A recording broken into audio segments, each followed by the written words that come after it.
Hold up, if you wanna go and take a ride with me, better hit me, baby, one more time. More variety than you can imagine. Relax Radio. Welcome back to Relax Radio with me, Nick, giving you guys company all the way until 6 p.m. That's right. We're talking about all things that is going on right now in the UK. There's a lot of things happening, with Matt Hancock resigning from his job and the issues of the COVID situation in the country. Yeah, there's a lot of spice and a whole not so nice. And if you're wondering who this is, well, my name is Nick, and I'm keeping you guys company all the way until 6 p.m. right here on Real Talk. So make sure you guys hit me up on those numbers 07852473473. That's right, those are the magical numbers. And also don't forget, you can download the app from the Apple App Store or the Google Play Store. Carry us all day, every day. And like I said, there's a lot of these things going on right now. And looking at the situation, well, the easing measures on July the 19th are very, very likely. So this is something that is happening, and this is what Boris Johnson has actually confirmed. And he's saying, okay, it looks like we can get back to normal, to our normalcy,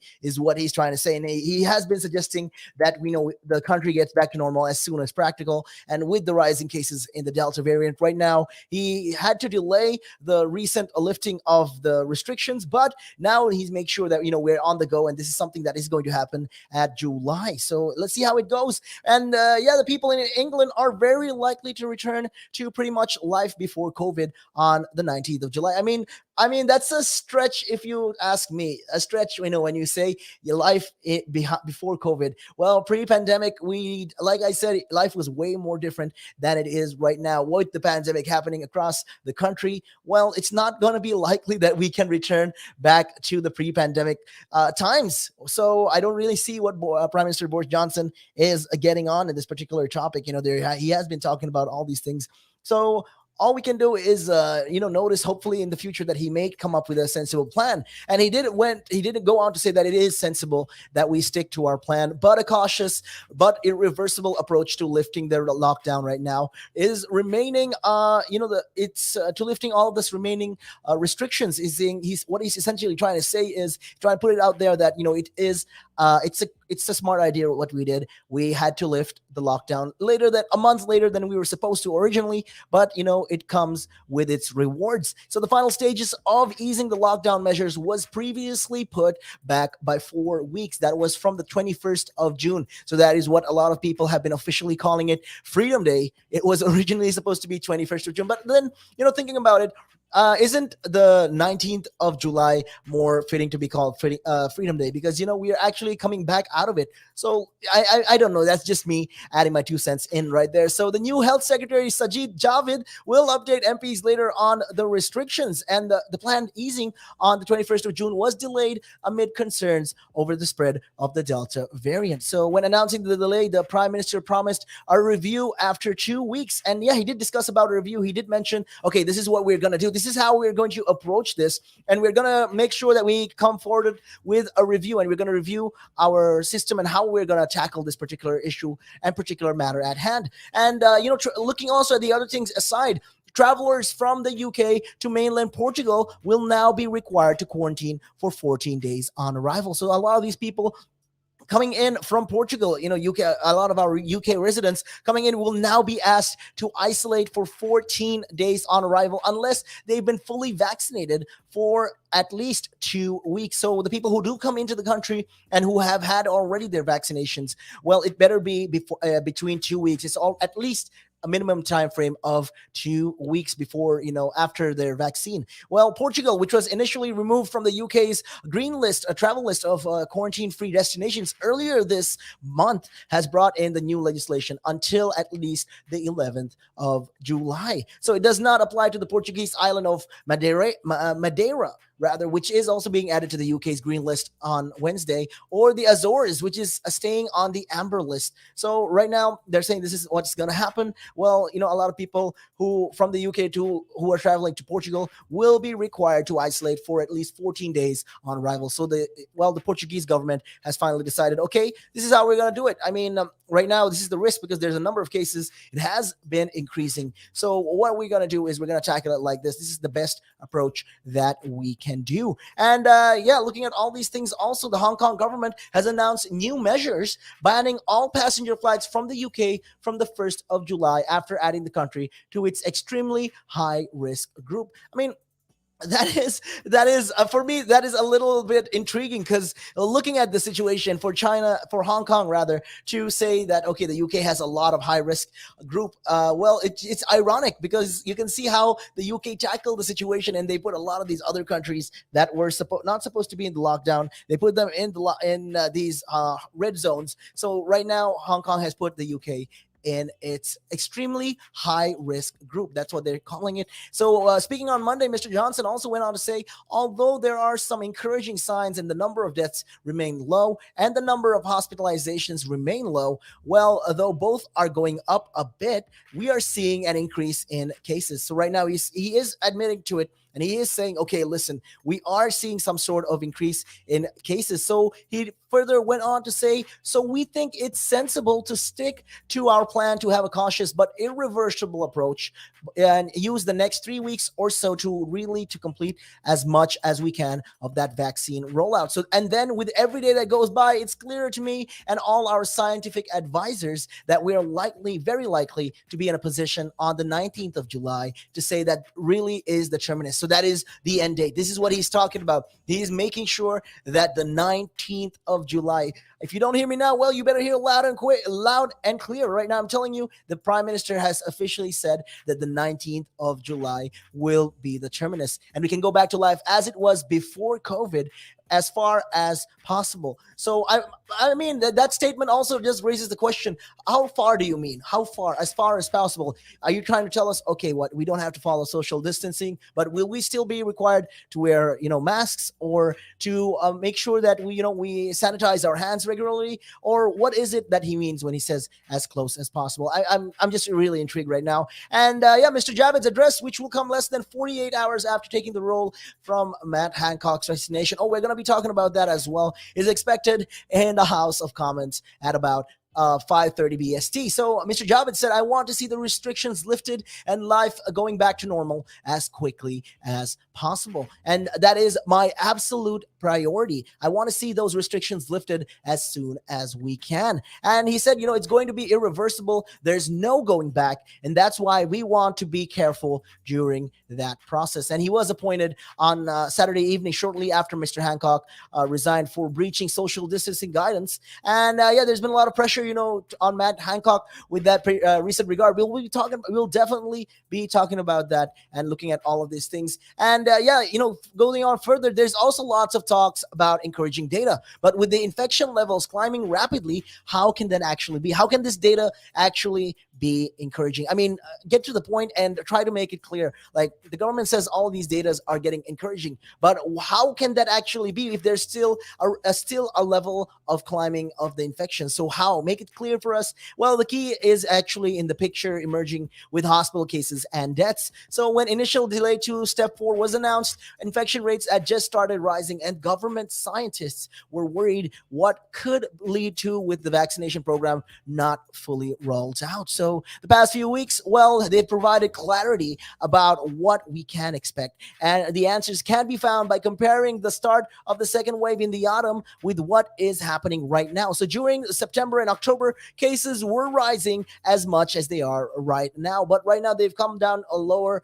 than usual. And these are just, expected numbers right here. And looking at all these things, looking at the trend back in August, well, the cases, the daily confirmed cases by date reported. So looking at all these things, there's 20,000 cases back in August. That was the peak. They peaked in August, around mid-October, around mid-October. So somewhere between mid-October to end of October was when the peak of the number of cases. Right now, it's at a low, and it is steadily climbing is the problem. But there's fewer people being admitted to the hospitals in comparison. There's more number of cases. Yes, that's true. That's right. But there has been a number of hospitalizations. So with that regards, looking at it from that angle, there has been less and less number of people. So within 8 weeks, that has translated to more than 1,000 hospital admissions a day. So this time around, there's just only above 200 hospitalizations. So just looking at the figures right there, I'm telling you, 10 times better than it was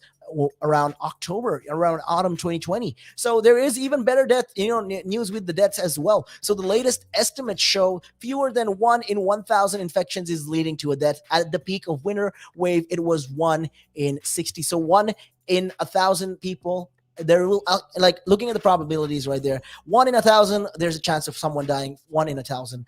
Back in winter, it was even worse because it was 1 in 60 people. So looking at the figures and the numbers, it says that although the cases are rising, it is pretty encouraging to see that, the data is, it does give some sort of hope. So this all can, has a dramatically altered, what can be considered a proportionate response to the virus, and why a further loosening of restrictions remains on the cards. So right now, we don't really know 100% sure whether this will backfire or not. So Boris Johnson, although he's saying all of these things, we have to consider the facts right here. The number of cases has actually come to the point where there's a steady rise of cases, but hospitalization and number of deaths has actually reduced significantly, looking at all these figures. And the number of new coronavirus cases across the UK has continued to rise. And, quickly in the last week, that would have been the Freedom Day, are now up to 59% in week-on-week figures. So in Scotland, there have been a record number of daily cases recorded,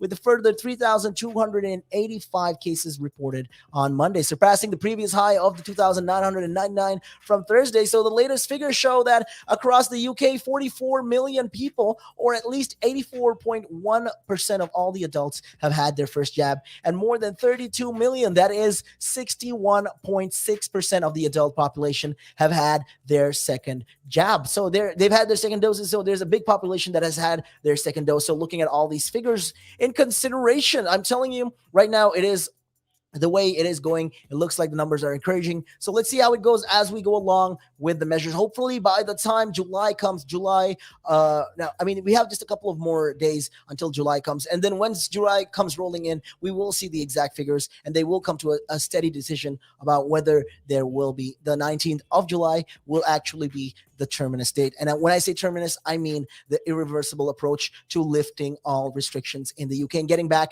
to the pre-COVID situation where, you wouldn't even be required to wear masks, or you don't have to sanitize your hands, which in my personal opinion, I think it's a great upgrade. People need to sanitize their hands regularly as much as possible. That's just my 2 cents on it. And Matthew Taylor, the chief executive of the NHS Confederation, which represents health services in England, urged Mr. Javid to be a voice of concern in the cabinet over the pressure the pandemic is heaping on the NHS. So looking at all these things, they are talking about these particular things, and they're saying right now we are in a good position. If the lockdown is going to be lifting, well, we are in a good position to do so, is what they are saying. So let's see how it goes. Hopefully this is something that they can figure out. And also looking at things, in Wales, the lifting of the coronavirus restrictions has been paused to be reviewed again on 15th of July, while in Scotland, it is hoped that the remaining rules will be lifted on the 9th of August. So some rules in Northern Ireland also will be reviewed on the 1st of July. So on the 1st of July is essentially when a lot of the countries in the UK will decide, when they're going to review the lockdown restrictions and, how they're going to lift it, or if they're going to ease into it at all. So make sure you guys tune in for more on that. We'll be keeping you up to date and live with all the things that is going on in the UK. All you got to do is simple. Hit me up on those numbers, 07852473473. That's right. And with that, we're going to be taking a real quick break, taking a look at your time right now. It is 3:25. A good afternoon. Again. But now, if you say to a child, if I went up to a child and said, you've had one to forget, God, there'd be an inquest. Me, why did you reject my son? Well, I haven't rejected your son. I want to talk about, how the generation gap, how much has changed, especially when you check the youth nowadays in comparison, to people back in the day. I'd say when I was younger, it was more disciplined. Not now. In comparison to now. Not at all. Not now. The way things are nowadays, the younger generation, you seem that they can't accept the word no. If that makes sense. They can't accept rejection, essentially, is all you're trying to say. Yeah, they can't accept the word no. So if you, how did I do? Or you didn't do very well. And they get upset, And when I was a youngster, my father used to say to me, because I used to be sport mad when I was very young. Well, I still am sport mad, but like participating in different sports. And if I had a bad game, for example, he might say to me, "You had one to forget." That's it. Your dad sounds like a smart guy. I mean, yeah, that's the real fact of the matter. Yeah. You know, he'd say to me, "You had one to forget. Get over it," and that was it. So I dust myself down and do it again. But now, if you say to a child, if I went up to a child and said, "You've had one to forget," God, there'd be an inquest. An inquest. I mean, why did you reject my son? Oh, I haven't rejected your son. Or daughter. I've just told them that they need to buck their ideas up. That's the truth right there. I mean, if you think about it, if you check the generations, like right now in the US as well, I've seen a lot of these things as well. In the UK, you know, you get medals for participation. But what's the point? What are you trying to? Yeah, what's the point? Either you win or you lose. People are so afraid to put that whole notion of losing. You know, when it comes to right now, the generation gap is just crazy. You know how much. A lot has changed. Social media has taken control of our lives, and we don't even realize it anymore. We're crippled because of it. That's absolutely right, Nick. Because, as you said, you know, nowadays it seems that you get rewarded for failure. You know, for the life of me, Nick, I can't get my head around that. Perhaps I'm just getting old and morbid. I don't know. I just can't get my head around how you could be rewarded for failure.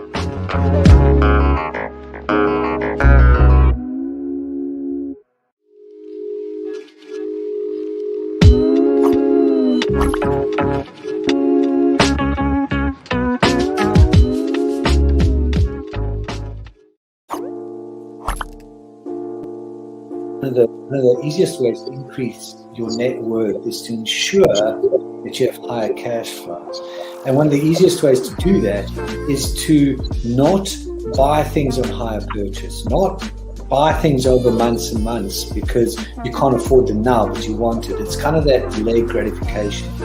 Rather than buy that couch, that car, that stereo, that computer, whatever item, and pay it off over 12, 24, 36 months at an interest rate, rather invest that money, make do with what you've got, and then after 12, 24, 36 months, take the money that you've now invested and buy that good. An asset could be anything that appreciates or reduces a tax bill. So it could still be a liability, but it reduces their tax bill. And I'm not going to go into the technicalities because that's out of our remit here. However, for our use or our purpose, what we are talking for the listeners here is I would put this definition of an asset forward. An asset is anything that increases your income. Anything. Now, there's a lot of conversation around who pays more taxes, if it is the rich or if it is the poor, right? When you are basically going out and during a day, you know, if you go to a restaurant, you have to pay taxes there. If you buy a car, you have to pay taxes there. So why is it even a conversation that, you know, the rich pay less taxes or the poor pay more taxes? Why is it a conversation like that? Because it's true, the rich generally pay less tax.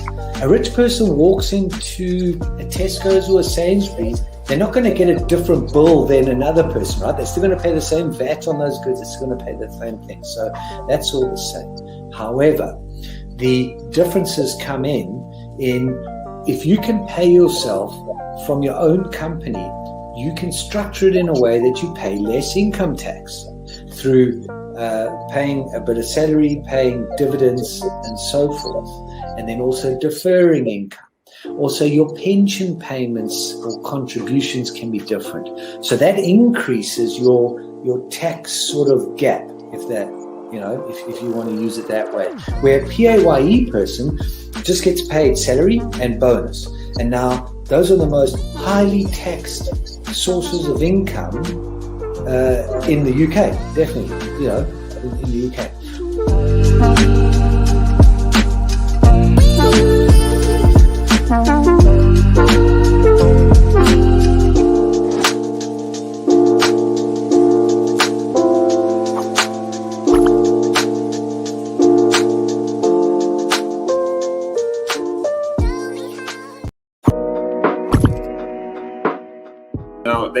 conversation around who pays more taxes, if it is the rich or if it is the poor, right? When you are basically going out and during a day, if you go to a restaurant, you have to pay taxes there. If you buy a car, you have to pay taxes there. So why is it even a conversation that, the rich pay less taxes or the poor pay more taxes? Why is it a conversation like that? Because it's true, the rich generally pay less tax. A rich person walks into a Tesco's or a Sainsbury's, they're not going to get a different bill than another person, right? They're still going to pay the same VAT on those goods. They're still going to pay the same thing. So that's all the same. However, the differences come in if you can pay yourself from your own company, you can structure it in a way that you pay less income tax through paying a bit of salary, paying dividends and so forth, and then also deferring income. Also, your pension payments or contributions can be different. So that increases your tax sort of gap, if you want to use it that way. Where a PAYE person just gets paid salary and bonus. And now those are the most highly taxed sources of income in the UK, definitely, in the UK. We've seen it, right? If an owner of a large public traded company does something wrong, irrelevant of what that company does or how valuable that company is, the stock generally falls into a pool of nothing, right? Because in a public company where the stock is traded openly on the stock exchange, the value of that stock is driven by supply and demand, it's driven by emotion, it's driven by news, it's driven by quite a lot of variables over and above the actual accounting or total net worth of that company. I mean, we've seen it, right? If an owner of a large public traded company does something wrong, irrelevant of what that company does or how valuable that company is, the stock generally falls into a pool of nothing, right? And the company may still have value, it may still be doing quite a good things.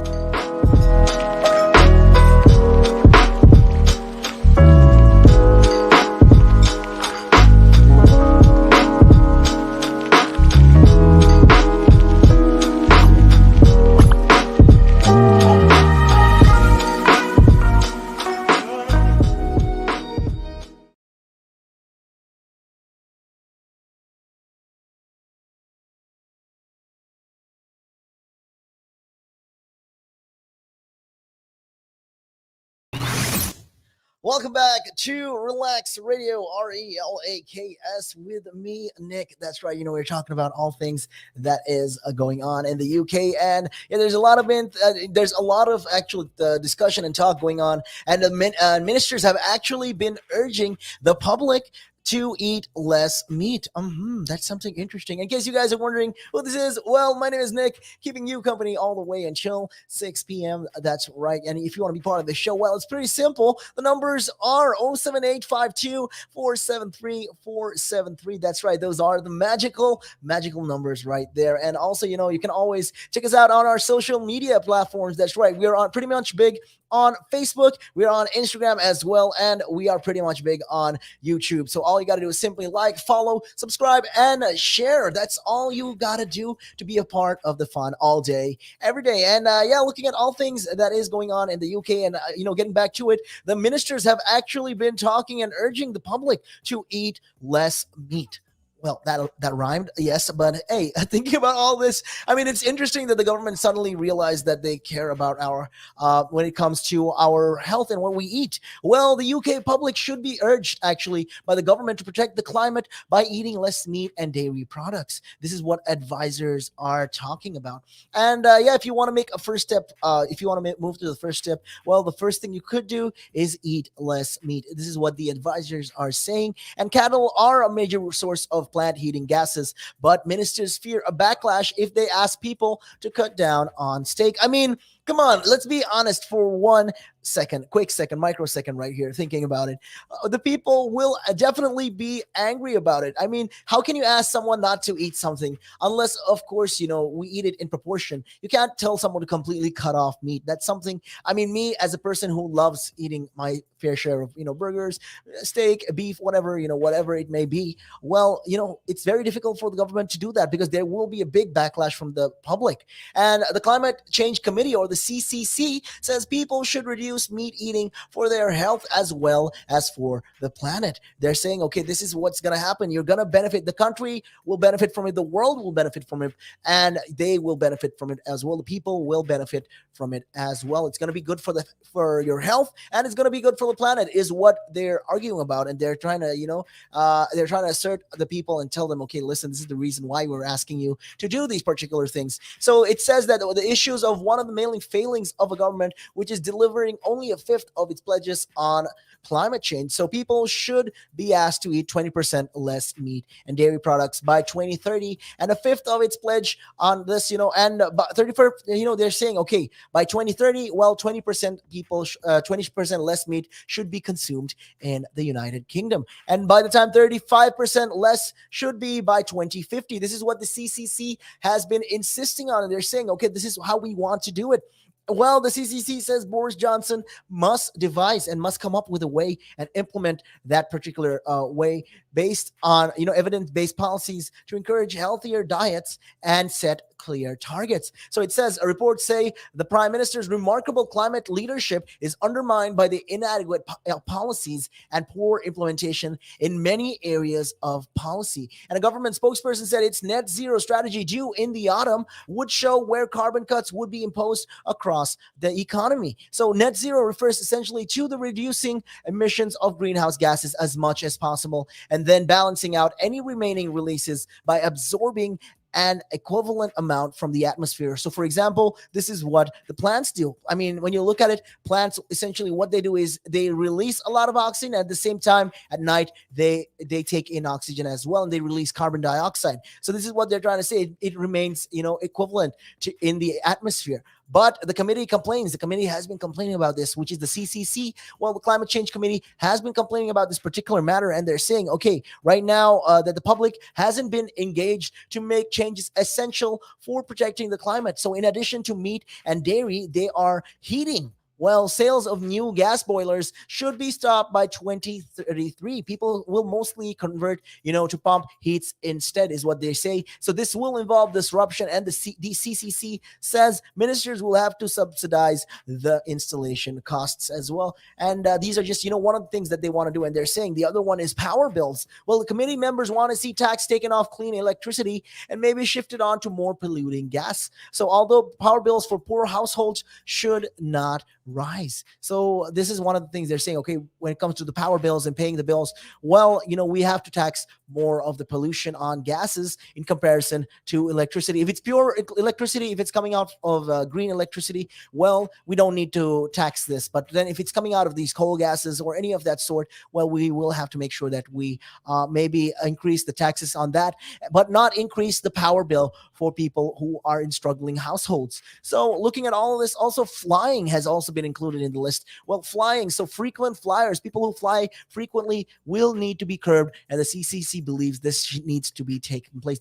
We need to take action with this regard. We need to make sure that this is implemented as soon as possible. So even if low carbon planes are developed, the UK cannot let demand for aviation grow unconstrained. So they're saying, okay, even if this develops and this happens, so and so happens, well, we should be able to be in that capacity where we can reduce the amount of people traveling in and out of the country. And looking at that also, joining in, well, people will need to be consulted over changes ahead. So they have to be known. These changes will have to be known ahead of time, not in all of a sudden overnight thing or just in a month's time. They have to be prepared for this at least a year's time, perhaps by groups such as the UK Climate Assembly. So people will need to be aware of this particular matter about what they're going to do. What are the strategies the government are planning to impose? And the government says the government says they currently lack policies on these issues and many other issues as well. So waste and low carbon heat networks are said to need policies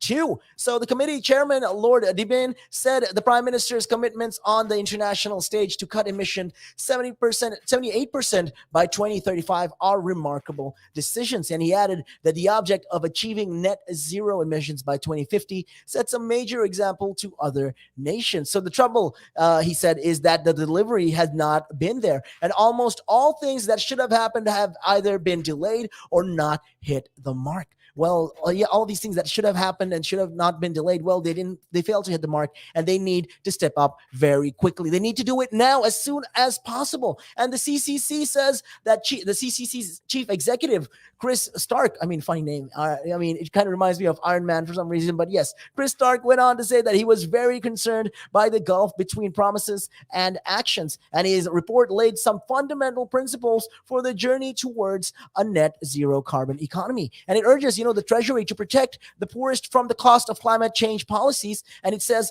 the net zero strategy must be underpinned by an approach that distributes the cost, saving and wider benefits of decarbonization fairly. It must encourage action across society while protecting vulnerable people and companies at risk of adverse impacts. So looking at all this, a government spokesperson said any suggestion we have to slow down delivery climate change action is widely off the mark. So over the past 3 decades, we have driven down emissions by 44%, the fastest reduction of any G7 country. Well, looking at that regards, yes, when it comes to the other G7 countries, we have been taking the initiative and we have been taking the reins and making sure that we impose all this as soon as practical. So let's see how it goes. Hopefully there's something more with that regards. The government can do more about this. And, they're talking about this. We will be talking about more on climate change right after this quick break. And taking a look at your time right now, it is 3:44.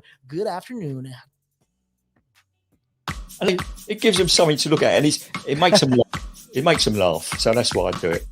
Oh, and it could be a really good pickup line as well. Ladies who ask, "Hey, excuse me, so why are you wearing something so colorful?" Hey, you can always have something up on your sleeve. Got me thinking. You want to stand out. Why do you want to stand out though so much, especially with these kind of shirts when you're riding? There must be a purpose behind it, right? Well, when you say a purpose, Nick, what I do, I wear the shirts, mainly one because they're nice and bright, so they make me visible, especially if I'm riding on the road. Okay. Yeah, that's very important, right? Because you want cars, yeah. Very important. And also, like, people see me in like cafes, and perhaps I shouldn't be saying this on here, I suppose, but in the bar afterwards. All right. And it gives them something to look at, and it makes them laugh. It makes them laugh. So that's why I do it. Oh, and it could be a really good pickup line as well. Ladies who ask, "Hey, excuse me, so why are you wearing something so colorful?" Hey, you can always have something up on your sleeve. You look like a guy who would do. You know me too well. You know me too well, Nick.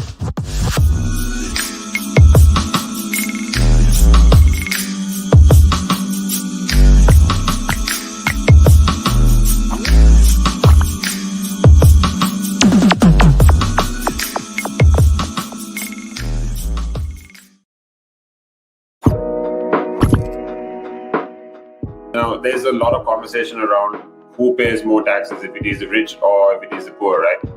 But when you are basically going out and during a day, you go to a restaurant, you have to pay taxes there. If you buy a car, you have to pay taxes there. So why is it even a conversation that, the rich pay less taxes or the poor pay more taxes? Why is it a conversation like that? Because it's true, the rich generally pay less tax.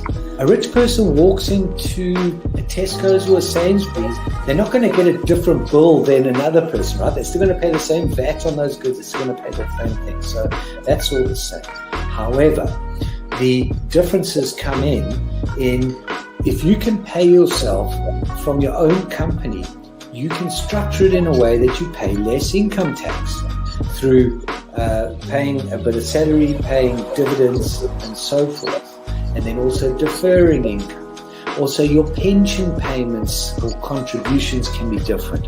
So that increases your tax sort of gap, if you want to use it that way. Where a PAYE person just gets paid salary and bonus. And now those are the most highly taxed sources of income in the UK, definitely, in the UK.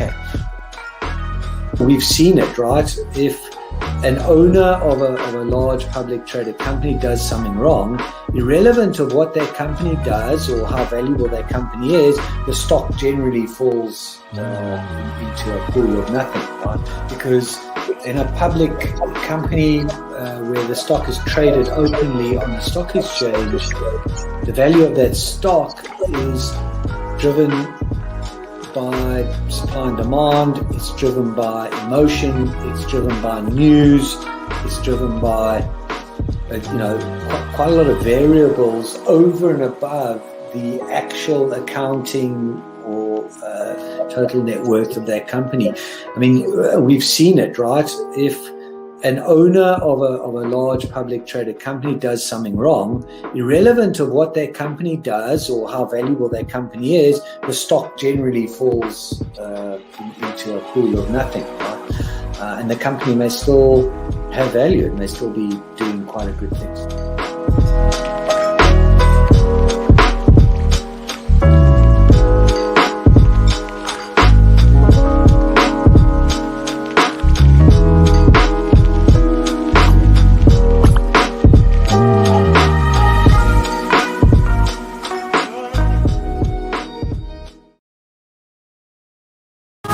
Take a ride with me, Betty. Hit me, baby, one more time.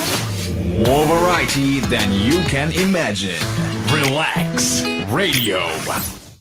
This is Relax Radio, RELAKS. That's right. Where we're trying to keep it, we're trying to keep it easy. And we're trying to keep it real all day, every day, right here on Real Talk, all the way until 6 p.m. That's right. We're talking about all things that is going on in the UK. There's a lot of things happening. And in case you guys haven't noticed, there has been talks and the government has been talking about getting people to reduce their meat consumptions, because this is what they say will help in the long run, will help in climate change. I mean, I beg to differ, and if you do too, well, hit me up and let me know. The numbers 07852473473. Those are the magical numbers. You can always hit me up and let me know what you guys think. And also, don't forget, you can download the app from the Apple App Store or the Google Play Store to carry us all day, every day. And diving right back to it, the current matter at hand, like I said, the government has been talking about this, and they have been urging the public, the general public, about reducing their meat consumptions. And they say, that right now there has been a lack in policies with comparison to all these things. And they're saying, okay, right now, well, we have been lacking in this particular regard, and waste and low carbon heat networks are said to need policies that need to be changed as well. So the committee chair, Lord Debane, said the Prime Minister's commitments on international stage to cut emissions to 78% by 25 are remarkable decisions. And he says, okay, these are things that they want to enact. These are things that they need to do and they will do. But, it does cause a little bit of a surprise, because, I mean, those are very high ambitions. That's a very high bar that the Prime Minister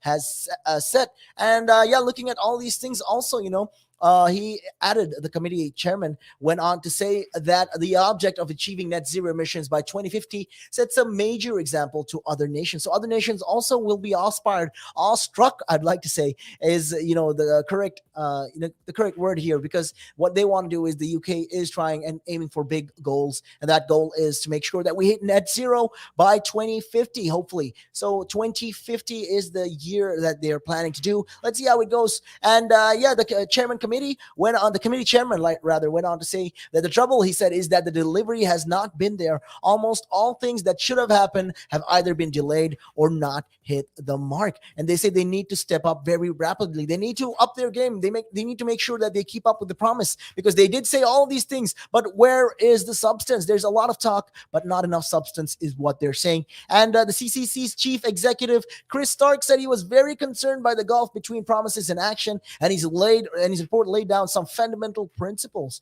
for the journey towards a net zero carbon economy. And he in that basically in that principle that in that report that he laid down, well, it was talking about how the Treasury needs to protect the poorest from the cost of these climate change policies. And they say, okay, we need to look out for the little person, the small man right there, and those people need our help and support as much as possible. And looking at all these things, also he went on to say that the net zero strategy must be underpinned by an approach that distributes the cost, savings, and wider benefits of decarbonization fairly. And it must encourage action across society while protecting vulnerable people and companies' risk of adverse effects. So these are things that they want to avoid. And looking at the temperature rise, the rise, it has been rising since the 1850s. And looking at the scale, the way it has increased from below zero to almost 1.2 degrees Celsius. That's how much it has increased. So this is looking at the records and looking at all the statistics.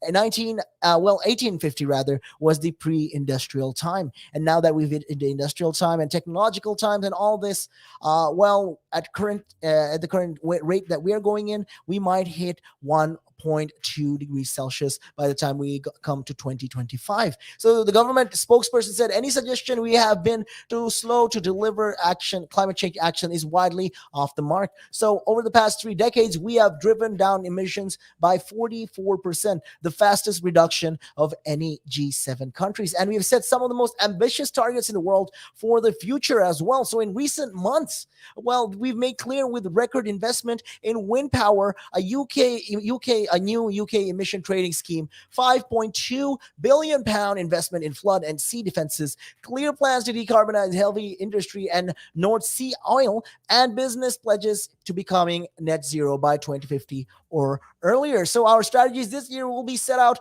more of the very policies that the Climate Change Committee is calling for as we redouble our efforts to end the UK's contribution to climate change. So what is the environmental group's Friends of the Earth? Well, they have been saying that this environmental group, essentially, they've been talking and they're saying that the committee's criticisms are on the spot. They're locked on and head on, and this is the thing that we need to address. So without a detailed strategy for combating the climate crisis, government promises to decarbonize the economy are simply more hot air. So they're saying, okay, this is just a lot of, there's a lot of talk, but no real substance to it. There is nothing that, that we can grasp on physically to show, okay, these are the results that we've done so far. All we have is thin air, is what they're trying to say. And with no climate action plan and his government support for more roads, runaways, and an oversea gas project, Boris Johnson risked being a laughingstock at the United Nations Climate Summit, is what the environmental group has been saying. Well, the CCC insists that ministers must commit all policies to a net zero test to ensure that the decisions are compatible with the emission targets. But there is, there has been talk about these things, and they've been trying to figure out this initiation and try to initiate all these things. But all these policies, though, are overshadowed by the delayed Treasury net zero review, which will determine how much money and how much cash is invested into into this whole projected zero carbon economy. So some key policies are being delayed by the Treasury, and the environmentalists fear that Chancellor Rishi Sunak might be jockeying for influence with the skeptic wing of the Conservative Party, withholding funds needed for the PM Green Revolution. So they're saying, okay, this is what, they're saying that Chancellor Rishi Sunak might actually be doing all of these things, and they're planning to withhold all these fundings, and they might not, and Boris Johnson might not actually succeed when it comes to implementing all of these, when it comes to implementing his Green Revolution. And it is a huge challenge for the Treasury at the moment. Until the review comes, we can't really be sure of how we need to take steps into this. And this will also need to be taken into account. Another recent CCC reporting a warning that the nation, unprepared for the inevitable impact of climate change of the heating on the climate rather, would be the UK. And they're saying, okay, the UK will be will be the one who will be hit the worst and the most when it comes to climate change. And with that regards, also UK warned it is unprepared for climate chaos. And they say that the UK is woefully unprepared to deal with climate change occurring to the climate. This is what government advisors are saying right now. They're not prepared for any of this. They have been trying. They have been doing all the things that they need to. And a report by the Independent Climate Change Committee predicts warming will hit the UK harder than first thought. And they say it turns out of more, it warns, they've been warning of more severe heat waves, especially in the big cities, and more intense rainfall with an increased flood risk across most of the UK. And they say, okay, we're going to have heat, we're going to have flooding, we will have a lot of rain as well. So these are things that will affect the UK. It'll hit us the worst and the most, with this particular regard. So the UK has to make sure that we implement all of these things and we implement these rules that need to be done. I mean, this is just, to avoid catastrophe. Well, these are just the things that we need to consider in the long run. I mean, you guys tell me what you think. If you think that we should, if the government is not doing enough of action, well, hit me up and let me know. 07852 473 473. That's right. And with that being said, we're going to be taking a real quick break, and we will be right back after this. Climb Mount Everest. That is one of that's in my bucket list. You're laughing, but that is the facts right there. I'd love to do that. That is something I'm looking forward to do, hopefully. Climb Everest. Mount Everest. I mean, okay, not the very tip of Mount Everest, maybe the base camp at least.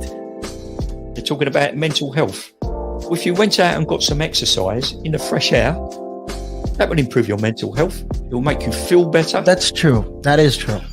I wholeheartedly agree. But then for some people, it's how do you find the motivation to, especially when it comes to riding a bicycle, to do it again and again and again and again? It's a cycle that you have to be used to. How do you do it? What makes you wake up in the morning and decide, hey, I'm going to pick my bike up today. I'm going to cycle. What makes you want to do that? What makes me want to do that? Yeah. What do you like? What could you give listeners, like people listening in right now? What kind of tip could you give them? Well, the first tip I would give them, if you haven't tried it before, try it. It can open up new horizons. It will make you fitter. It will definitely make you fitter. Cycling is one of the best forms of aerobic exercise you can do. It sounds like, if you think about it, it sounds like great fun. Because what essentially you're trying to say is also at the same time, when if you look at it from this perspective, with regards to mental health, especially when you look at it with mental health, this is another way to fight it. I feel like you go outside, you meet more people, you interact with, socially, you will interact with more people, and you're keeping fit, you're making connections, you're breathing in the good and exhaling the bad. I feel like that's a great thing right there. Absolutely. Yeah, you got a better way with words than I have, I'll tell you. But you're quite right. What you say there. I've been doing this for quite some time. Hey, you'll get the hang of it. I'll be doing it for about 10 minutes now. So, yeah. That I can never really understand people staying in one room the whole day when you can have the world to see. I am a traveler. I travel. I love traveling. Traveling is just one of the things I do. And on top of my bucket list was, to one time, hopefully when I get there, go to Nepal and climb Mount Everest. That is one of that's in my bucket list. You're laughing, but that is the facts right there. I'd love to do that. That is something I'm looking forward to do, hopefully. Climb Everest. Mount Everest. Okay, not the very tip of Mount Everest, maybe the base camp at least. Base camp, yeah. At least. Would you be able to cycle there? Oh.